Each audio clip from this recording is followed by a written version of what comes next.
Did you know you could do a rave in the metaverse? Albeit they end up looking like this. You know guys, I'm gonna be brutally honest here, this kind of sucks. The metaverse is one of the worst things to ever happen to society since Mark Zuckerberg's giant forehead. We are now being forcibly fed these ugly looking avatars promoted by Zuckerberg. You know, the guy who said this. Mark, give me the Zuck. I'll try my best to do it for you.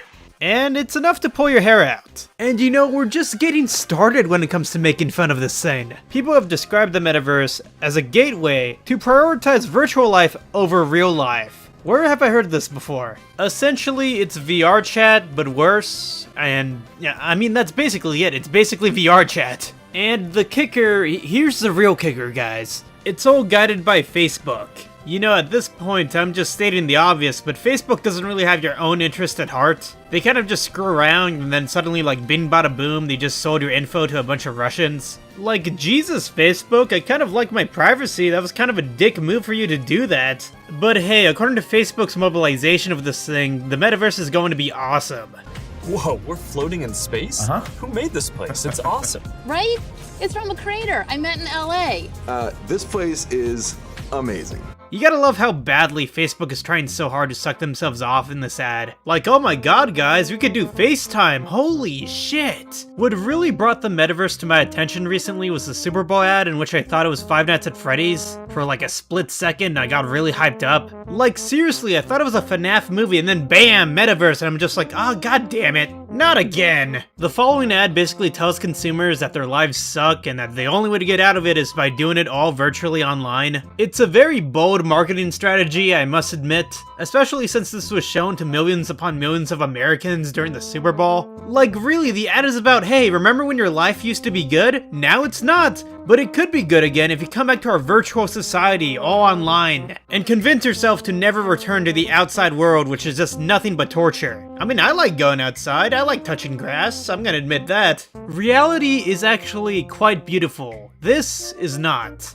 They're really trying to pull out all the spots though, I gotta admit. I mean, hell, they got Among Us on VR, so that's kind of epic. Joking aside, probably one of the most condescending parts about this is that Facebook is trying to treat this as if it's some sort of revolutionary thing, as if stuff like this has never existed before. Dude, we've all seen Ready Player One and that shit sucked! And their avatars too. God, they're so... Jesus Christ, that thing looks like it's staring at my soul. Listen, I know what some of you may be thinking. This is like really some low-hanging fruit, and everybody has been talking about this. But that's for good reason, you know? How can I not bully my good old pal Mark Zuckerberg? Beat Saber has a passionate community. Oh, I love Beat Saber. So do I.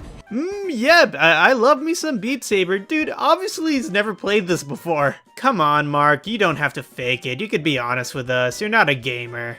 I'd rather you just be open with us, Mark. It'd be much more respectable. Speaking of which, can we talk about how you're changing the name of your company? Because somehow you have so much faith on the metaverse that you're willing to change Facebook permanently to this metaverse type of thing because you sincerely believe it's gonna be a success. And, you know, actually that is kind of like, you know, kind of admirable in some weird type of way. Like, yeah, this is being ridiculed left and right and like shit on, but hey, you know, it might be a success. He is a billionaire, you know, so if it is a failure, he always has money to fall back upon. One of my favorite bits from the metaverse presentation is that Mark Zuckerberg really tries to make eye contact with the viewer. Like he's saying like, hey, you guys see this shit? It's pretty cool, right? So we actually have seen a little bit of the metaverse, like what it actually will look like, not the CGI renditions of it. And it looks like shit, but to be fair, this is a demo, so it might look a little more awesome. But looking at the footage we have so far, it's pretty...